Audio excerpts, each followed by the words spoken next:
Écoutez, bonjour à tous. Donc, effectivement, comme je disais il y a quelques minutes, effectivement, c'est la deuxième présentation qu'on fait à ce groupe de travail éditeur. La première était vraiment orientée sous l'angle conférence. Celle-ci, comme on a quand même pas mal avancé depuis, sera peut-être un peu opérationnelle sur la façon dont on peut ou vous pourriez être amené à déployer la certification OPQuas maîtrise de la qualité en projet web. J'ai prévu, justement, parce que je me doutais qu'il y aurait des gens qui ne sont pas venus, qui n'ont pas assisté à la première conférence. J'ai prévu quand même des éléments pour que vous ayez les fondements, je dirais, un peu plus théoriques et pratiques de ce qu'on fait. Voilà. Donc on va parler effectivement de la certification OPQuas et de la question de la maîtrise de la qualité en projet web. De mon côté, moi, je suis président et fondateur d'OPQuas. Je suis accompagné de Valérie, qui est chargée de clientèle et qui prend souvent des contacts avec les clients et les prospects d'OPQuas. Ma formation initiale, j'ai une maîtrise de chimie, je viens de la chimie, et une spécialisation en assurance qualité. Donc, j'ai fait 1 an de spécialisation pour faire de la qualité dans le domaine du laboratoire. Dans le laboratoire, ça consiste à mettre en place des procédures, des modes opératoires, des indicateurs, la façon de maîtriser la question de la qualité. Donc, c'est tout ce métier, hein, si vous avez entendu parler des normes ISO 9, etc. Donc, c'est des choses qui sont très, très présentes dans l'industrie, industrie manufacturière. Voilà, comment est-ce qu'on contrôle, comment est-ce qu'on maîtrise la qualité de ce qu'on fait, des produits ou des services. Et aux alentours de 2000, je me suis demandé ce qu'était la qualité des systèmes. Qu'est-ce qui existait dans ce domaine? Donc, j'ai commencé à donner des cours un peu partout. J'ai beaucoup écrit. J'ai donné pas mal de conférences. J'ai écrit un bouquin qui s'appelle « Assurance qualité web ». Donc, ça, c'est la 3e édition. On parle d'assurance qualité web. Attendez, je vais voir si je fasse… Voilà. Quand on parle d'assurance qualité web, le bouquin fait 500 pages. Donc, il y a beaucoup de choses à dire sur ce sujet. Et bien évidemment, la certification OPQuas ne porte pas sur la totalité de ça. On est vraiment sur des éléments fondamentaux à connaître quand on travaille sur le web. Dernière chose, j'ai écrit beaucoup de préfaces. Ces préfaces, leur spécificité, c'est qu'elles portent sur des sujets très divers: CSS, l'ergonomie, la production de contenu, l'éco-conception. Dans tout ce que je vais vous dire aujourd'hui, la spécificité, c'est la multidisciplinarité. Je suis positionné, toute proportion gardée parce que je ne fais pas de médecine, je suis petit-fils de médecin généraliste et je suis positionné, et OPQuas est positionné comme un acteur généraliste qui travaille avec des spécialistes. Ça ne veut pas dire qu'on ne va pas travailler exactement comme vous allez chez un généraliste, il ne va pas remplacer le travail d'un cardiologue, mais il est capable de regarder certains éléments fondamentaux qui relèvent de la santé au niveau du cœur. Voilà. Donc, on touche à plein de spécialités, on ne se substitue pas à ces spécialités. On a travaillé sur une convention pour pouvoir travailler facilement avec le GRETA sans que vous ayez à mobiliser des fonds importants ou d'anticiper de manière très importante, au moins au niveau financier ou au niveau engagement, sur la façon dont vous allez travailler avec OPQuas. Et aujourd'hui, on est le 7 avril et l'idée, c'est de vous présenter OPQuas et la certification, mais je vais quand même vous donner des éléments théoriques sur ce qui sous-tend ce qu'on fait. Les activités, n'hésitez pas à poser des questions si vous voulez. Vous pouvez poser des questions au fur et à mesure, puisque je vais afficher le chat sur mon 2e écran. Alors, le premier truc à regarder, c'est ce qui se passe en général dans le domaine du web. Vos stagiaires, vos formateurs, ils sont amenés à travailler sur des sites web. Et lorsqu'ils travaillent sur des sites web, depuis plusieurs années, en fait, les risques associés à ces activités web sont de plus en plus importants. Depuis 2018, on a des risques très importants au niveau vie privée, préservation des données personnelles, avec l'entrée en vigueur du RGPD le 25 mai 2018 et l'entrée en vigueur quasiment immédiate de sanctions pour certains acteurs qui ont fait n'importe quoi au niveau marketing. Et donc, ça correspond à des activités web qui vont provoquer dans les entreprises potentiellement des risques importants. Dans le domaine de l'accessibilité, il y a des obligations légales. Aux États-Unis, il y a eu des procès, des menaces de procès pour discrimination. Et vous pouvez, lorsque vous faites un site web, vous retrouver à proposer des éléments qui sont fondamentalement discriminatoires et donc potentiellement vous exposer à des risques importants et déjà aussi il y a le risque pour les utilisateurs, évidemment, qui se retrouvent à ne pas pouvoir accéder aux contenus parce qu'ils sont sourds, parce qu'ils sont aveugles, parce qu'ils ont des problèmes de mobilité. La question de la sécurité, vous la vivez au quotidien, vous savez que c'est de plus en plus délicat, la question de la sécurité et de la sécurité des données. Les sites web sont une bonne pour faire des arnaques et ransomware et des choses comme ça. Et puis, dernière chose, il y a un dernier sujet qui est l'impact écologique de nos activités numériques et de nos activités web. Là aussi, même si ce n'est pas un risque qui est directement lié à un site web qu'on fabrique, c'est lié à l'ensemble de notre secteur. Tout ça fait qu'on est face à un secteur sur lequel, progressivement, les entreprises, les acteurs, les agences, les entreprises, les formateurs, les écoles, les centres de formation se rendent compte que finalement, c'était une activité qui était un peu rigolote et que maintenant, c'est une activité qui peut avoir des effets assez importants sur les utilisateurs finaux et sur les entreprises, avec des risques majeurs. Ça s'est déjà passé dans plein d'industries. Ça s'est passé dans l'industrie de l'aéronautique, où on a mis en place des checklists, où on a mis en place des procédures. Ça s'est passé dans l'industrie de l'automobile, où on a mis en place des procédures, où les utilisateurs sont habitués à payer une partie d'assurance qualité. Cette partie d'assurance qualité, vous l'avez quand vous achetez une voiture bas de gamme, et vous l'avez aussi quand vous achetez une voiture haut de gamme. Si vous achetez une voiture très bas de gamme, notamment des voitures low cost, par exemple, si on va prendre le cas classique pour que vous compreniez bien la différence entre cette approche-là et l'approche qui est plutôt centrée sur l'excellence.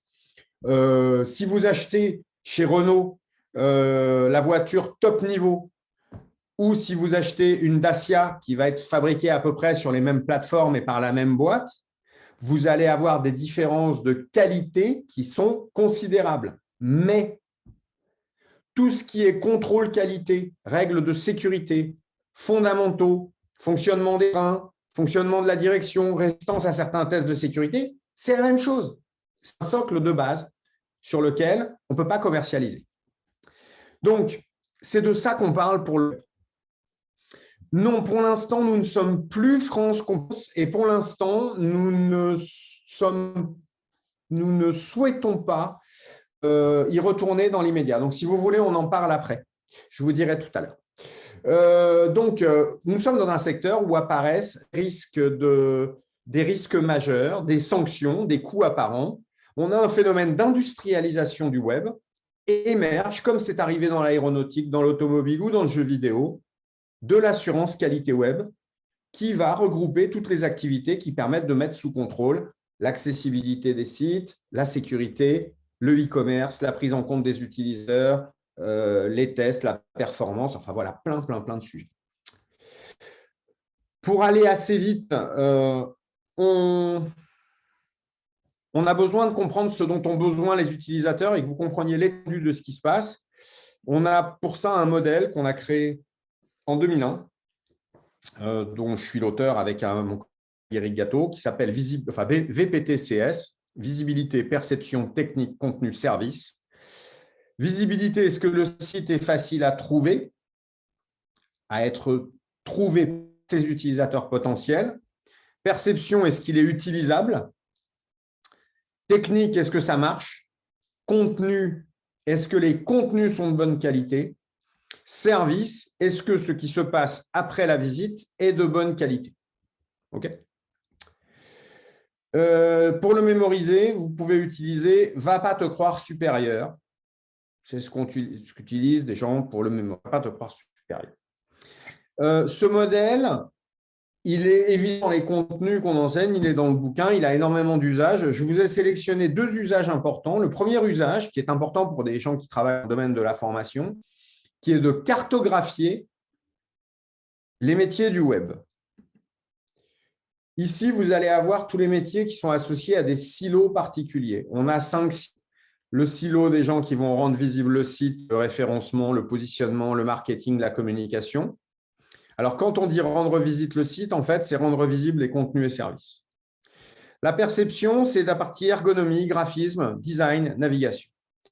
La technique, vous allez avoir le silo des développeurs web, front-end, back-end, administrateurs système, hébergement, performance, conformité aux standards. Ici, vous avez des gens qui sont souvent les parents pauvres alors qu'ils amènent l'essentiel de la qualité. Hein, c'est eux qui font le boulot. Enfin, ils font la moitié du boulot et l'autre moitié est faite ici. Tous les autres sont au service des contenus et services. Les contenus, c'est les gens qui rédigent les contenus, qui font les formations, les gens qui font les contenus pédagogiques, les gens qui font la traduction, les gens qui font les conditions générales de vente, le juridique, les contrats. Et puis, il y a tous les gens des métiers. Ici, vous allez avoir, par exemple, par rapport au Greta et par rapport à des formations en ligne, vous allez avoir la question de la facturation, du support, de la logistique, de la livraison de contenu, de la mise à disposition. Tout ça fait partie de l'expérience. Voilà, vous avez là les 5 exigences utilisateurs dont on se sert au niveau de ce modèle. Dernière chose qui est essentielle et qui explique aussi beaucoup pourquoi et la spécificité du positionnement d'Opquast, c'est qu'on souhaite différencier ce qui est de l'ordre de l'expérience utilisateur qui va commencer avant la visite du site et qui va se terminer après, bien après que la visite, c'est-à-dire le moment où, par exemple, vous allez être livré, le moment où vous allez recevoir votre diplôme, le moment où vous allez appeler le support, vous n'êtes plus sur le site. L'expérience utilisateur, c'est tout ça. Entre les deux, il y a l'interface qui est un mix, qui n'est pas l'interface, ce n'est pas un outil graphique. Hein, l'interface, c'est un mix de graphisme, de technique et de contenu. Voilà. Donc, évidemment, dans toutes les formations UI, UX, c'est important d'avoir ça parce qu'on peut très bien faire de l'UX sans toucher du tout aux interfaces. Par exemple, sur une formation, je vais essayer de prendre un exemple. Bon, par exemple, pour une boutique en ligne, hein, quand on a le choix entre aller chez Ikea ou commander chez Ikea, en fait, on a 2 interfaces. Le magasin Ikea, c'est une interface avec des enjeux ergonomiques, techniques et de contenu, de signalétique, etc. De la même façon, voilà. Et en fait, ce qui m'intéresse, c'est récupérer un canapé, quoi. Donc, je pars de cet endroit-là. À la fin, j'ai mon canapé chez moi. J'ai jeté tout mon emballage et je suis passé soit par cette première interface qui est une boutique et j'ai été livré par là, soit je suis passé par le bouquin et là, j'ai ramené le truc chez moi. Je suis passé par pas le bouquin, le magasin. OK? Voilà. Alors, maintenant, pour aller vers Opquast, c'est ce qu'on fait, puisque ça va nous amener aux questions, France Compétences, etc. Nous sommes une entreprise à mission dont l'objectif, c'est de rendre le web meilleur. Alors, c'est rendre le web meilleur et pas pour tous, puisqu'en fait, on l'a ajouté, mais finalement, officiellement, c'est rendre le web meilleur. Nous sommes 14 salariés en télétravail. Nous sommes, le pour tous va de soi, quoi, puisqu'il est dans l'émission. On a 3 activités. Une première activité qui est de produire des règles d'assurance qualité. Je vais vous donner un lien à ces règles d'assurance qualité pour que vous puissiez les voir et que vous puissiez les télécharger. Ça, ce sont nos contenus qui sont en licence ouverte. Je vais vous donner un lien. Voilà, ça, c'est disponible pour tout le monde. Ces contenus, ils peuvent être utilisés. Vous pouvez très bien faire de l'audit, vous, par exemple, avec. Vous pouvez très bien les mettre dans un cahier des charges. Vous pouvez l'utiliser comme vous voulez. C'est de la licence ouverte. C'est 240 règles. Quand on vous en donne 240, en fait, il y en a beaucoup, beaucoup plus qu'on a refusé. Celles-ci, il faut qu'on puisse les proposer en 3 langues et qu'on puisse les montrer à n'importe quel manager, développeur, ergonome, commercial, web dans le monde entier et que personne ne puisse nous dire « je ne suis pas d'accord avec cette règle-là ». Ça veut dire qu'il y a plein de règles qu'on a éliminées et que les 240 qu'on vous donne, ce sont 240 règles sur lesquelles on peut s'appuyer. Elles sont étayées d'ailleurs, ça j'y reviendrai. Ici, en fait, on a maintenant plutôt 14 500 certifiés. C'est notre business model. On vit d'une formation certifiante qui dure 14 heures et dont je vous reparlerai. Dernière chose, on a tout un réseau d'agences, d'écoles, d'universités, de professionnels qui travaillent avec nous. Et la mission d'Opquast étant d'améliorer le web, de rendre le web meilleur, évidemment, on ne fait pas ça tout seul. On s'appuie sur les contenus qu'on fait de notre côté et les partenaires qui travaillent avec nous. Alors dans les partenaires, on a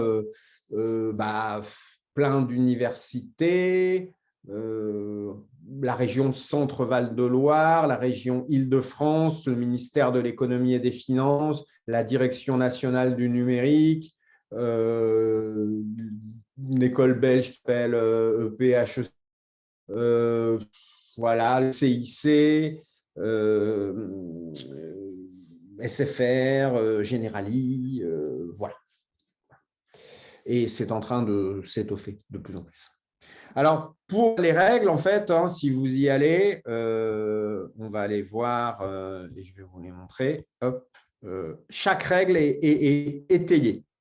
Alors, d'ores et déjà, vous pouvez les utiliser si vous voulez pour faire vos propres formations, si vous le souhaitez. Chaque règle est détaillée, expliquée avec un objectif, en gros, à quoi elle sert, nous prouve qu'elle a une utilité. Donc, quand quelqu'un vient nous voir, on nous dit « Non, mais ça ne sert à rien ». Si, lisez ça, ça sert à ça. La mise en œuvre, comment je le fais, et le contrôle, comment je le vérifie. Tout ceci étant disponible en 3 langues. Et tout ceci étant totalement non financé, hein, c'est-à-dire que ça, c'est autofinancé par la formation. En gros, ça, tout ça, ça représente un boulot absolument monumental, puisque vous imaginez 240 fiches travaillées depuis 2004 sur 4 versions, 2004, 2010, 2015, 2020, éditées dans un livre, traduites en anglais, français, espagnol. Ça fait 720 fiches, les contenus qui vont avec. Et tout ça, c'est gratuit, c'est en téléchargement, vous y accédez, vous les récupérez. Mais ça ne préjuge pas de la façon dont c'est utilisé. Pendant très longtemps, en fait, on a utilisé ces règles en audit. Et vous voyez très bien, là, dès aujourd'hui, hein, dans le cadre de vos formations, à vos étudiants, d'aller télécharger ces règles au format Excel, par exemple, en anglais, en français, et puis de leur faire un audit.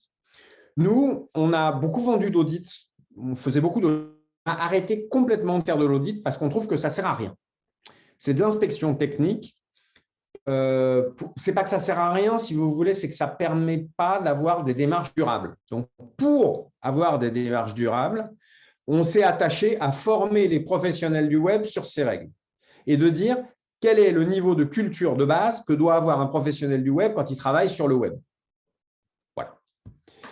Donc, grosso modo, on a créé une formation certifiante avec 14 heures d'activité en autonomie complète, un guide de certification de 200 pages qui est à peu près la moitié de ce bouquin, un glossaire de 260 termes, des quiz, des examens blancs, des articles, des vidéos, un examen en ligne final d'1h30 avec 125 questions, un score final entre 0 et 1000 points, un parcours disponible en anglais, français et espagnol.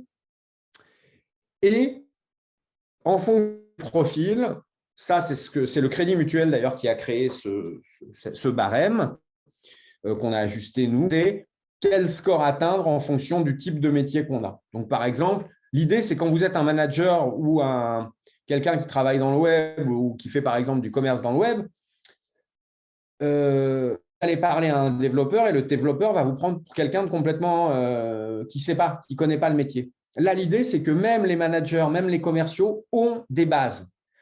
Une culture de base. Alors, c'est comme le TOEIC, quoi. Oui, bien sûr, vous pourrez avoir un support avec plaisir.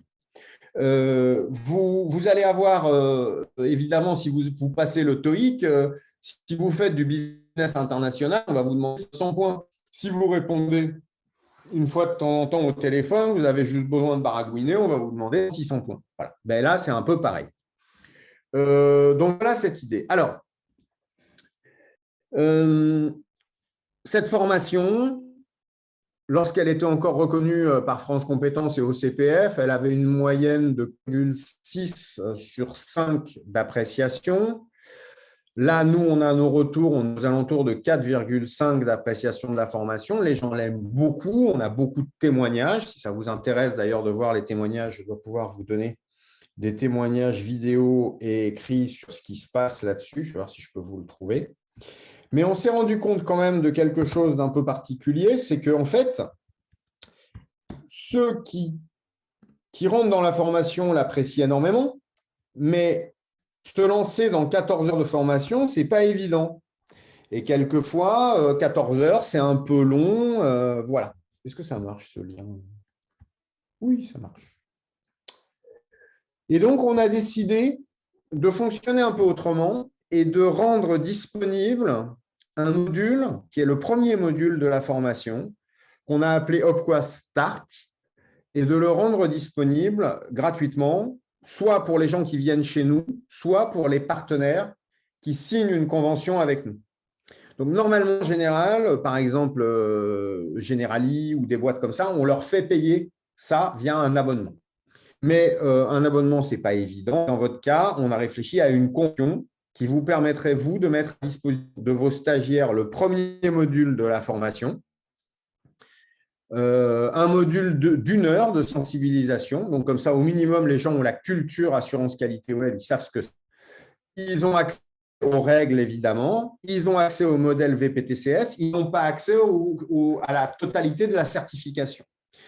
Ils suivent ça.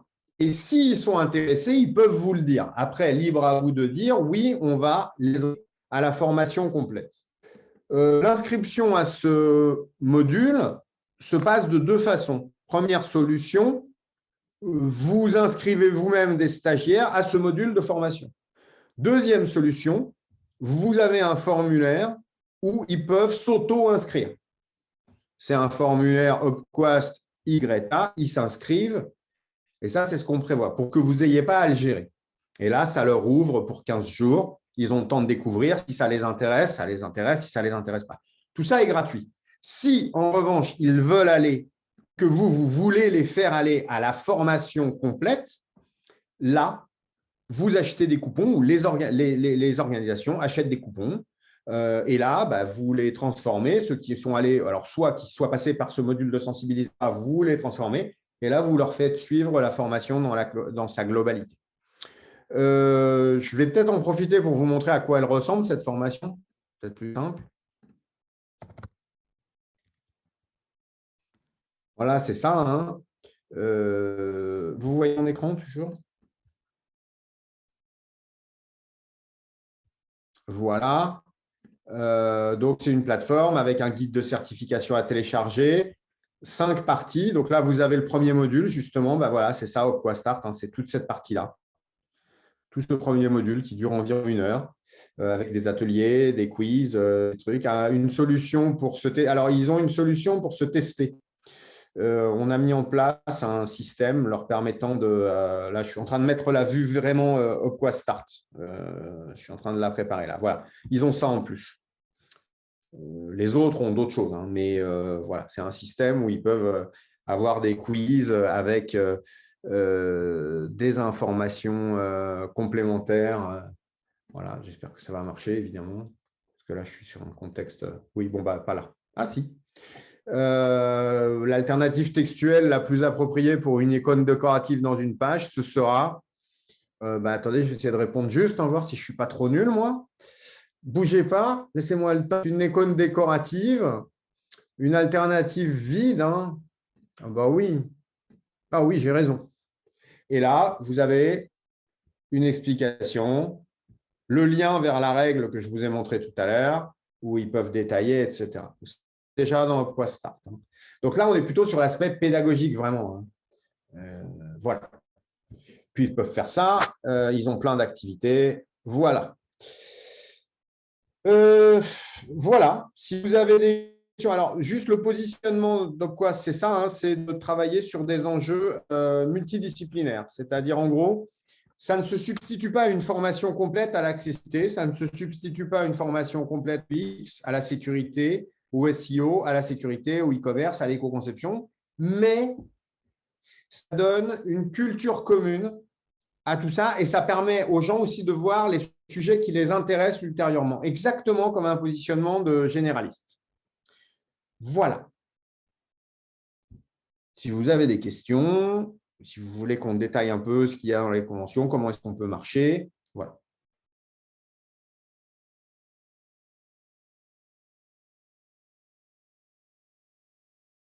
Silence.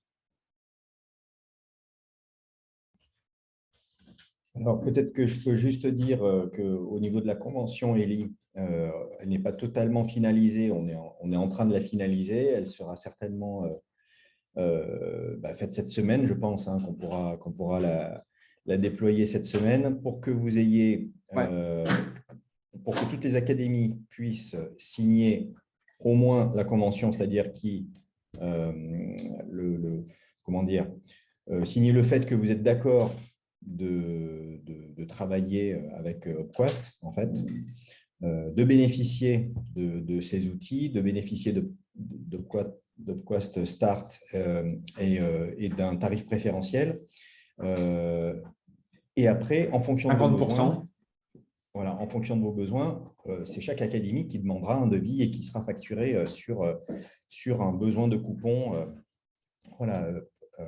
demandé. Voilà. En fait. On a essayé, juste pour préciser, que vous compreniez bien ce qui se passe pour nous. Nous, évidemment, ça fait longtemps qu'on veut travailler avec les Greta parce que c'est important. Voilà, on est une entreprise à mission et pour nous, ces sujets sont très importants.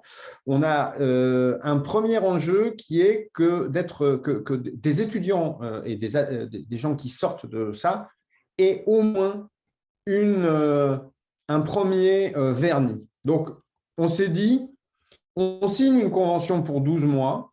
Cette convention, elle va vous donner accès. Donc, en gros, elle ne vous engage pas parce qu'elle n'est pas renouvelable automatiquement. Donc, en gros, on y va pas. Elle ne vous coûte rien. Vous pouvez inviter des gens à des contenus. Et là, nous, ça nous intéresse que vous les invitiez à Opquast Start parce que ça va faire des gens qui nous connaissent. Et si vous en invitez 100, il y en aura 10 qui vont être intéressés par la certification. Ça sera peut-être avec vous si vous leur financez. Ou sinon, ça sera ultérieurement avec nous plus tard. On les retrouvera. Voilà, ils auront… Voilà. Et nous, l'idée, c'est qu'on puisse passer… c'est pas de vous faire un piège, en gros. Voilà. Alors, évidemment, on se dit, ils vont commencer, les formateurs vont avoir envie de passer la certification, les stagiaires vont beaucoup apprécier Opquast Start et demander à la passer, et puis vous allez vous dire, c'est intéressant, c'est super, on va le faire. Ça, c'est le scénario idéal. Mais l'idée, c'est qu'au pire des cas, ça ne vous écoutez rien du tout et qu'on ne soit pas pour avancer sur ces aspects-là. C'est-à-dire qu'on puisse aller dans le déploiement et que, bon, grosso modo, dans le pire des cas, vous avez dépensé 0 €, vous avez peut-être dépensé du temps, pour être vraiment complètement honnête, vous allez avoir à potentiellement regarder si des gens s'inscrivent, inscrire des gens, en parler, vous investir un peu au niveau pédagogique. Et sinon, voilà, nous, si jamais on a fait 0 € avec le Greta, bon, voilà, on aura eu peut-être 50, 100, 500 personnes qui auront été sur ce module-là. Ça, c'est dans le pire des cas pour nous. Dans le pire des cas, pour vous, ça a coûté 0 € et le Greta est quand même positionné sur ses contenus. Voilà. J'essaie d'être le plus transparent possible parce que… ouais, voilà.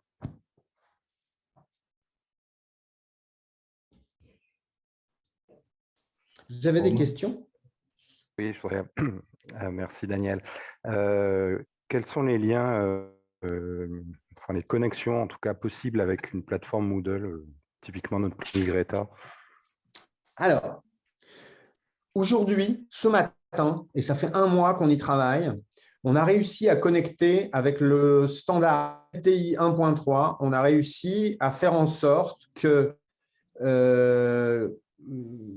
les gens de Galileo, qui est une école, c'est un groupe, puissent directement depuis leur plateforme ouvrir des accès à notre formation.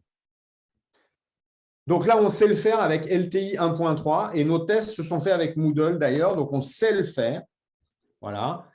Ce qu'on sait faire en gros, mais depuis ce matin, bien sûr, ça fait 1 mois qu'on souffre énormément au niveau technique parce que c'est une boîte noire bizarre LTI, là. Je ne sais pas si vous en avez entendu parler. Ça veut dire que dans Moodle, il y a des options LTI et que vous allez renseigner le truc. Et là, vous allez proposer un lien et quand la personne va cliquer, ça va déployer un compte. Mais donc, il y a des questions administratives parce que il faut quand même que vous ne vous retrouviez pas à la fin du mois où il y a des gens d'Opquast qui arrivent qui disent « Bonjour, vous avez 500 personnes, voilà combien vous nous devez. » Donc, il y a des questions administratives à traiter. Techniquement, on sait faire. S'il fallait intégrer Opquast Start dans votre… c'est ça derrière. C'est-à-dire l'idée, c'est que vous puissiez proposer Opquast Start dans votre Moodle. Je sais ce que vous allez me demander. Je vous connais. Je ne sais pas. Techniquement, je pense que c'est faisable. L'idée est intéressante pour moi, évidemment, parce que le fait d'avoir plein de gens là qui peuvent… Ça serait une troisième solution. Vous savez, je vous ai montré… ça serait une troisième solution. Il y aurait l'inscription par vos soins, l'auto-inscription par les stagiaires ou la mise à disposition complète directement. c'est sûr que ça serait sympa, quoi. Est-ce que vous utilisez LTI ou pas? Oui, on a beaucoup de connecteurs LTI, enfin je parle pour mes collègues, hein, sur Igreta Moodle. Donc, en fonction des partenaires, soit il y a une réflexion LTI qui a été faite, soit il n'y en a pas du tout, soit elle est aboutie. En vous écoutant, manifestement, vous y êtes. Donc, même si ce n'est pas abouti à 200%, c'est quelque chose qu'on travaillait ensemble, quoi. Enfin, voilà, c'est le sens de ma question. L'idée de vous mettre à disposition Upquest Start, c'est un peu notre bébé. Donc, qu'on vous le mette à disposition sur LTI, pourquoi pas? Ça aurait plutôt tendance à renforcer le fait que vous puissiez proposer ça et que ça vous aide à voir qui est intéressé. Puis pour le coup, ça ne vous coûterait rien.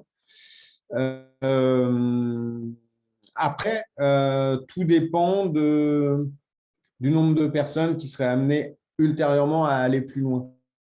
Mon incertitude, c'est ça. C'est en gros, est-ce qu'on ne va pas finalement donner Upquest Start à des milliers de personnes pour que finalement presque personne n'aille à la certification, mais finalement, c'est mon affaire. C'est-à-dire que s'ils ne veulent pas y aller, c'est que le truc, il n'est pas assez bien.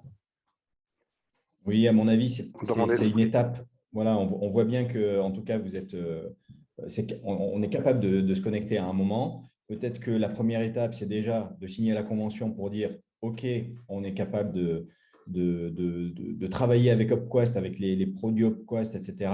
Deuxième étape, d'acheter des coupons pour faire la formation et pour faire de la certification. Et troisième étape, peut-être qu'au bout d'un an, comme on disait ce matin, Elie, ensemble, peut-être qu'au bout d'un an, on peut faire un bilan sur le nombre d'académies qui a signé la convention, par exemple, le nombre de certifications sur lequel on peut tendre peut-être pour l'année d'après, et dire, là, il y a le connecteur LTI qui demande quand même du temps et de l'argent, quoi. Donc, est-ce qu'il est, est-ce qu'il est possible de le faire ou pas, quoi?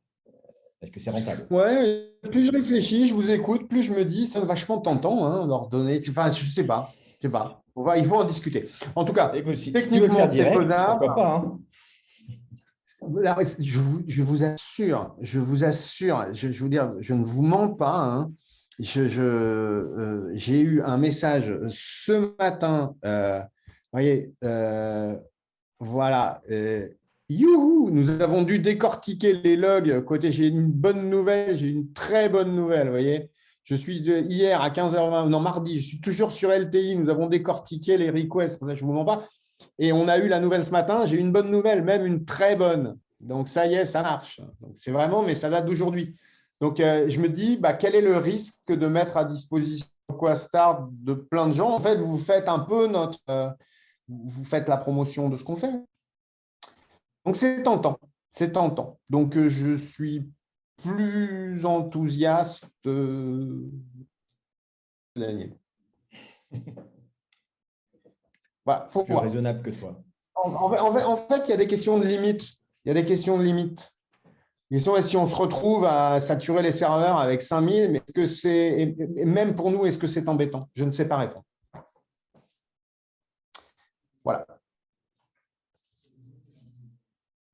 OK. D'autres questions peut-être? Mathieu, non, tu ne voulais pas… Moi, ce que je voulais, mais ça, on en rediscutera après, c'est les types de publics qui ont été présentés. On va voir si on peut toucher ce type de public. Il y a des réflexions là-dessus. Après, une formation, en grosso modo, dure combien de temps? Alors, on donne un temps approximatif aux alentours de 14 heures de formation. Certains font un peu plus, certains font un peu moins. Et en général, on l'étale sur 3 mois. Il est assez fréquent que les écoles nous demandent, quand elles sont partenaires, si elles peuvent prolonger la durée d'accès. Ça ne pose pas de problème aussi quand elles sont partenaires, ça, ce n'est pas un souci. Donc, grosso modo, comptez quand même un minimum de 6-8 heures pour quelqu'un qui connaît bien et un peu plus pour quelqu'un qui rentre dans le digital. Sur les publics, on a des retours qui sont… ça va vous sembler, ils vont dire, mais il a le melon celui-là, mais on a des retours, par exemple, de gens qui sont en entrée dans le digital avec la belle école Emmaüs, Alors, ils ont fait 500, 600 points. Hein, c'est des gens qui rentrent dans le secteur numérique, là. Mais ils ont beaucoup aimé. Et inversement, on a des écoles où on a des gens qui sont en master développement, où c'est vraiment costaud, et ils vont chercher 900 points. Ils n'y trouvent pas les mêmes choses. Mais en fait, pour que vous compreniez bien ce qui se joue, c'est peut-être intérêt à vous montrer le glossaire, en fait. Le glossaire, il est décisif. Hein. Très, très, très, très important. C'est paradoxal, hein, mais si vous faites de la plomberie, il y a des termes, vous devez les connaître. Si vous travaillez dans le bâtiment, c'est défini, c'est vrai. Aujourd'hui, si vous faites des formations, vous n'avez pas de socle de vocabulaire commun. Au niveau mondial, moi, j'ai référence à San Diego, à Québec, à Montréal, à Maurice, à Tunis, ça n'existe pas. On est dans un métier où les gens, ils n'ont même pas un vocabulaire commun. Et comme on a le melon invraisemblable, on s'est dit, on va partir de ces règles-là pour définir les trucs où, si un développeur vous parle, vous devez connaître. Et donc, effectivement, le focus clavier, un flux RSS, un fil d'Ariane, une erreur 404, une encre, un serveur H, tout ça, ça fait 260 termes. C'est quand même pas la mer à boire, et ça, voilà. Et donc, c'est un accélérateur parce que vous imaginez quelqu'un qui rentre dans le secteur web et qui apprend en un mois ce glossaire-là, derrière, il parle la langue. Il comprend les mots, quoi. Ça a l'air de rien, mais voilà. Donc après, ce que je voudrais comprendre, c'est qu'on a différents formats, parce que on parle des 14 heures qui amènent, si je comprends bien, une certification, c'est ça? En fait, la formation de 14 heures se termine par l'examen. OK. Et donc, l'examen débouche sur un nombre de points et on avait fait le parallèle effectivement avec le TOEIC. Ce qui m'intéresse aussi, c'est en termes de format de formation. Est-ce que vous avez pensé justement des préparations à ce process ensuite parce que 14 heures, ça me semble court malgré tout, suivant les publics visés. Le TOEIC, on a différentes approches. On peut faire des formations plus ou moins longues sur des publics plus ou moins avancés. Est-ce que là, on peut imaginer aussi, est-ce que ce sont des choses auxquelles vous avez réfléchi, vous, les différents types de formats de formation? Absolument. Ou alors, est-ce que vous avez un modèle unique? Non. On n'a pas de modèle unique pour la simple raison qu'en fait, on ne va pas du tout avoir les mêmes attentes sur un public, par exemple, d'entrer dans le numérique Emmaüs ou sur un public de développeurs. Mais on a quand même des lignes directrices. J'arrive. C'est des trucs d'accompagnement, hein, modèle de système d'accompagnement qu'on donne à nos partenaires. Évidemment, il n'y a rien de secret là-dedans. Alors là, c'est les partenaires revendeurs, mais peu importe, parce qu'en fait, la clé de tout ça, c'est effectivement de pouvoir créer des formations d'accompagnement à la certification. Donc, en fait, ça, c'est les publics et métiers. Pour nous, l'accompagnement minimum dans ce genre de contexte, il y a une mission initiale qui peut durer entre 1h30 et une journée ou 2 journées, en s'appuyant sur les contenus qu'on met à disposition, hein, évidemment. Et puis, de temps en temps, des séances de rappel et d'accompagnement pour les stagiaires qui sont sur la formation. Ça, c'est le cas idéal. C'est-à-dire, en gros, et très souvent, on le fait, ça s'appelle sensibilisation.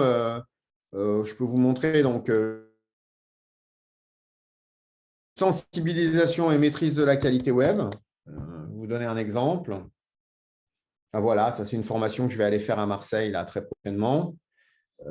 J'arrive. Voilà. Qu'est-ce qu'on fait?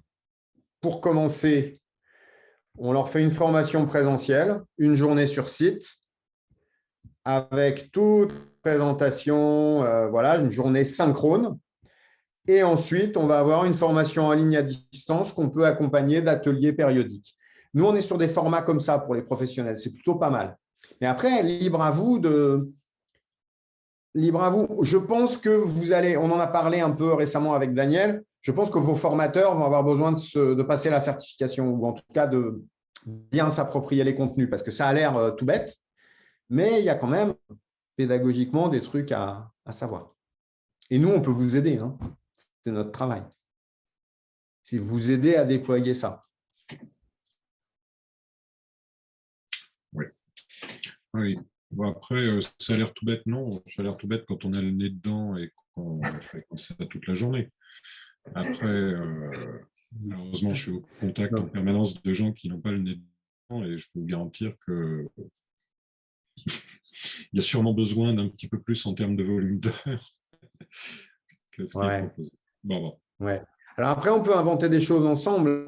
Nous, là, c'est ce que je disais un peu à Daniel il y a quelque temps. Dès maintenant, en fait, vous pouvez utiliser des contenus chez nous. Isabelle, je vous donne la parole tout de suite. Vous pouvez très bien utiliser actuellement, d'ores et déjà, par exemple, pour des étudiants, vous pourriez très bien le faire, leur donner accès juste à ce fichier Excel. Cette règle, toi, tu prends Ikea, toi, tu prends Decathlon, tu prends cette liste au format. Tout ça, vous pouvez le télécharger, c'est dans le lien que je vous ai donné. Hop, et la personne, hop, elle peut directement faire un audit. Voilà, vous avez déjà le contenu. Ça, c'est typiquement une bonne façon de faire rentrer les étudiants là-dedans. Nous, on est là pour vous aider, quoi. En réalité, on a tout notre contenu en ligne et c'est au-dessus que vous pouvez construire vos contenus. Vous vouliez… Oui, rebonjour. Merci de me donner la parole. Je me permets de reposer une question que vous avez un petit peu évoquée en début d'intervention, mais je vais devoir vous quitter à 15 h. Donc, voilà. Vous aviez parlé de l'enregistrement sur le répertoire spécifique de France Compétences. Donc, voilà, il y a eu des questions des collègues aussi là-dessus. Et puis, effectivement, hein, sur l'idée de fournir, comment dire, à nos stagiaires qui s'orientent notamment vers ces métiers-là, votre proposition d'acculturation un petit peu de base et après de les envoyer vers la certification en fonction des formations qui vont suivre de leur orientation professionnelle. Je trouve ça très intéressant. Le fait que ce soit CP fiable, ce serait quand même facilitant. Donc, voilà, est-ce que vous pourriez nous expliquer un petit peu votre position par rapport à ça? Alors, notre position. On a été enregistré pendant 5 ans au RS. On a déposé un dossier en mars de l'an dernier. On a eu le soutien de l'OPCO Atlas. On a eu le soutien de la commission paritaire de branche. On a fait un dossier. On a présenté un dossier sur lequel il y avait 15 000 certificats, un document. Voilà. On a été retoqué en novembre-décembre, comme 80% des formations ou 90% des formations au RS, des certifications qui avaient été proposées. Donc, on s'est dit qu'on ne rentrait pas dans les cases, mais on a été particulièrement agacé d'être retoqué sur la valeur d'usage parce qu'on avait des soutiens de partout, énormes. Après, sur le deuxième, on a 3 critères. Le premier critère, c'est la valeur d'usage.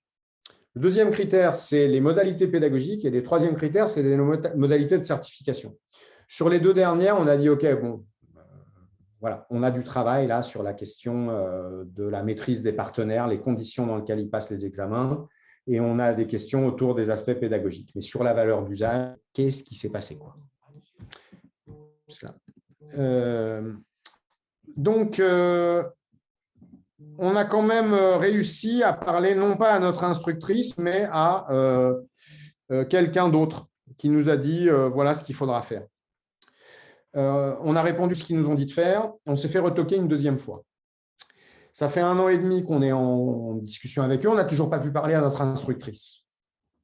Moi, je suis ingénieur qualité. Donc, je sais ce que c'est. Je sais faire la différence entre un processus qualité et un processus où on essaie d'éliminer des gens. Donc là, voilà. Pour nous, la formation, elle coûte 250 € publiquement Donc, la seule chose que ça a gêné, on a tous les jours des demandes de salariés, de demandeurs d'emploi qui veulent le passer avec le CPF et qui ne peuvent plus. Par contre, s'ils veulent faire une formation au papier mâché, ils peuvent encore parce que là, la valeur d'usage a été avérée. Donc, je suis extrêmement énervé contre France Compétences. Je ne vous le cache pas. Je pense que ça se sent un peu. Officiellement, si jamais des gens nous disent quand est-ce que vous serez ORS et si jamais vous n'êtes pas ORS, on ne peut pas, etc., on va avoir des gens qui vont dire OK, on vous écrira la prochaine fois, on formera les gens à l'assurance qualité quand vous serez ORS. Le truc, c'est que nous, on est en français, en anglais, en espagnol. On est en train de travailler avec l'Inde, avec la Suède, avec le New York Times aux US, et que finalement, France Compétences, c'est un organisme. Voilà, hein, ils ont eu des problèmes financiers, ils ont dégagé des certifications, on ne peut pas parler à un instructeur, enfin, c'est ça que ça. Et on est toujours, voilà, on est financé très souvent par les OPCO, mais on n'est pas dans leur case.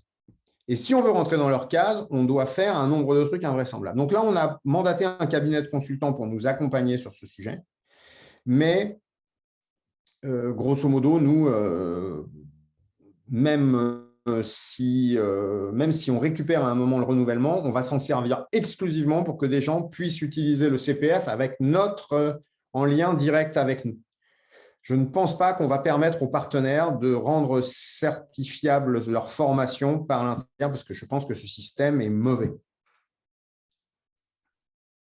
Vous ne me reprochez pas de faire de la langue de bois. Là. Ah non, mais très bien pour votre franchise, parce que nous, ça nous permet de savoir effectivement, s'engageant avec vous, c'est pourquoi et quand on va s'engager, ouais, effectivement. Oui, voilà, il y a des formations là qui savent bien faire, des vraies certifications qui ne sont pas aussi des formations, qui rentrent beaucoup plus dans les cases et qui vont vous permettre peut-être de rendre CP fiable certaines de vos formations, mais moi, je trouve que ce n'est pas bien.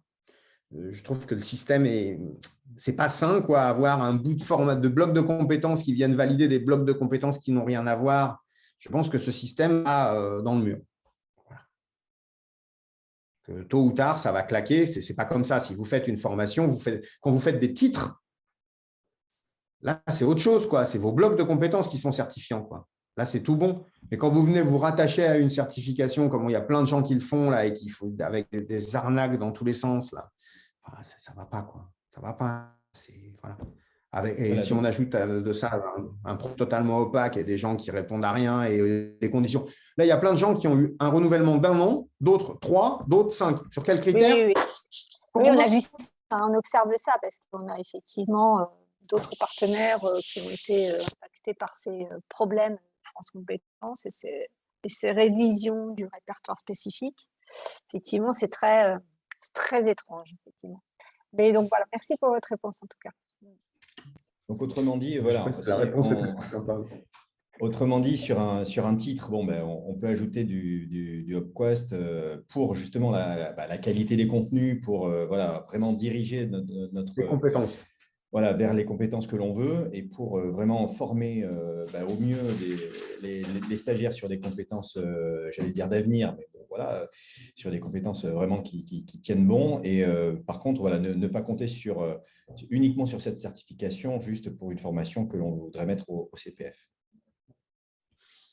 C'est ça. Administrativement, on n'est pas des bons chevaux. Ça n'enlève rien. On est des bons chevaux sur les compétences. Hein. Sur les compétences, on est bien. On touche des choses très, très importantes. Est-ce qu'il y avait d'autres questions par rapport à la certification ou alors à cette plateforme de formation ?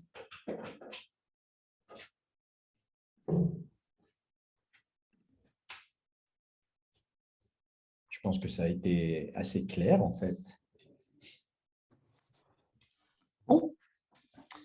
Écoutez, voilà, l'idée, c'est de dire… alors, vous pouvez, si vous voulez, en tant qu'individu, vous pouvez déjà, pour vous faire une idée, c'est ça qui est bien, c'est que vous pouvez aller sur upquest.com et vous pouvez vous inscrire directement à UpQuest. Vous allez sur upquest.com, vous cliquez ici, si ça veut bien répondre. Allez, qu'est-ce qu'il y a, mon site, il dort? Quelle honte.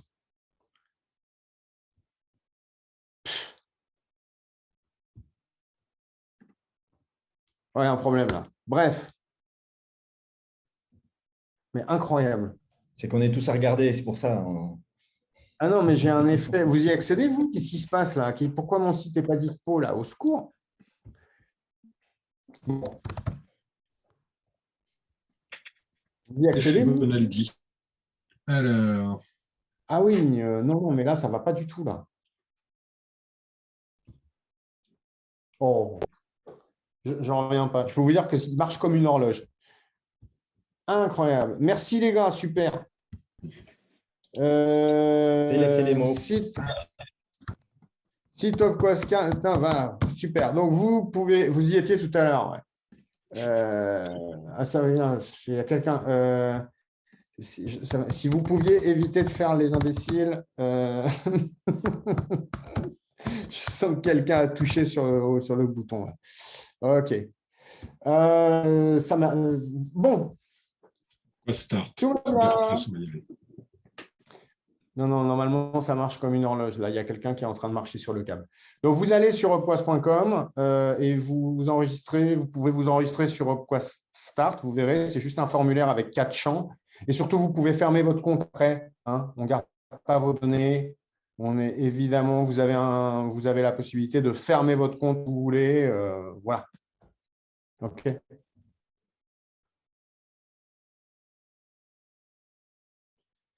Bon. Bon, ben merci pour la démo, Élie. Je crois qu'on a tout vu. On a même vu les erreurs 404, le délai de… Bon. Je n'en reviens pas. De toute façon, je vais faire un mail pour tout le monde hein, pour redire à tout le monde que voilà, qu'on peut tester Upquest Start de manière individuelle. On peut en parler autour de nous. On va finaliser la convention et on se tient au courant ensuite. Voilà, sur chaque académie après aura la main hein, pour signer une convention. Donc, on verra ça avec Isabelle et Sylvie voilà, très prochainement. Et donc, merci en tout cas, Élie. Je vous envoie le support. Merci Valérie. Si vous apprenez que des développeurs ont eu un problème, qu'ils ont été mordus ou qu'ils ont eu un accident regrettable, c'est sans doute moi. Très bien. Donc Valérie, je pense que ce sera toi le contact privilégié hein, pour les académies. Ben écoute, il y a des chances, oui. Je ne sais pas ce qu'en pense Élie, mais certainement, oui. On donnera les contacts de toute façon. Bon, ben écoutez, s'il n'y a pas d'autres questions, voilà, moi je vais faire un petit résumé pour tout le monde. Et ben, je vous remercie à tous. Et puis, bonne journée. Au revoir. Merci à tous. Au revoir. Merci. Allez, merci à tous. Au revoir. Au revoir. Au revoir.